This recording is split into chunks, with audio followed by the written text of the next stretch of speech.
welcome back. It is time now for On the Radar, and we're back, of course, with Brooke Thackray, research analyst at Global X. Okay, you've got a few ETFs on your radar this morning. We'll start with your silver pick, iShares Silver Trust. What is it you like about this one? Well, I like the silver space in general. Right now, we've seen silver do extremely well. It's up over 100% year to date. Which is incredible. Gold's done well at the same time. People don't talk about silver as much, though, about how well it's done. They don't, because the focus is on gold. The central banks have been buying gold, but it just got out of whack as far as silver goes because it just was lagging for so long. If you take a look at the gold to silver ratio, and a lot of investors follow that, it at one time went up to 100. Gold was 100 times more expensive per ounce than silver, which is really at an extreme level versus historical levels. Now it's come back down to 69 because silver's done so well. So there's a couple things going on there. First of all, we have a shortage in silver. We need a structural shortage, and we need more silver. And we're seeing a lot of buying from retail investors of silver, physical silver and silver ETFs as well, particularly in the Asian markets.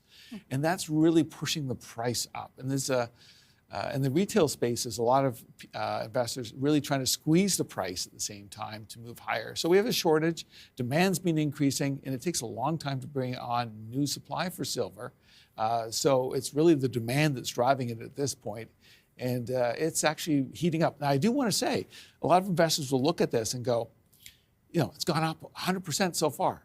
That's too rich. And maybe it does come down. But commodities are different because they can just keep going and going and going for much higher than what you expect. I'm not saying that's going to happen, but just because it's gone up 100% doesn't mean it's going to pull back. Interesting. Okay, next stock on your radar is Global X Defense Tech ETF.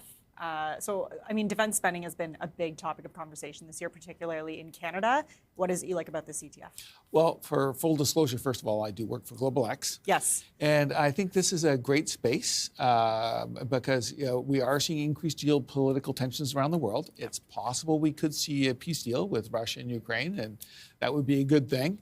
But I think that countries have still committed to increasing the amount of defense spending. Even if that were to take place, you would still see countries increase their spending. This isn't a peace deal comes out and we're going to stop spending. This is a long-term momentum strategy on a go-forward basis. And so I think it's actually a positive trend over the next few years. And on a seasonal basis, we tend to see the defense stocks actually, because of purchasing patterns, actually do very well in January and February. So I think we're at the right spot for that. Interesting. There's also a lot of pressure right now, especially coming from the U.S. government for other countries to meet their defense spending targets, right? Absolutely. Which doesn't hurt an ETF stock like this. No, it doesn't.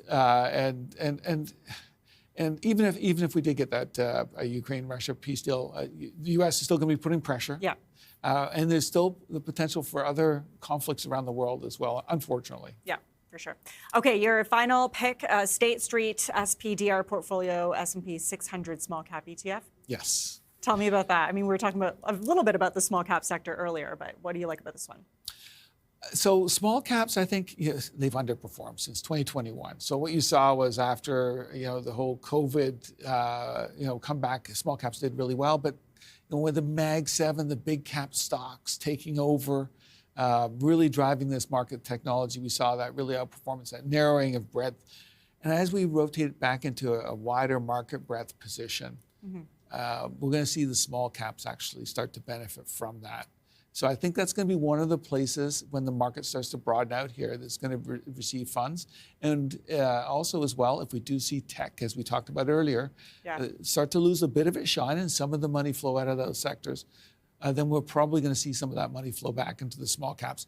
And as long as the economy is doing fairly well in the States in particular, because this is in the U.S., the small caps can actually do quite well.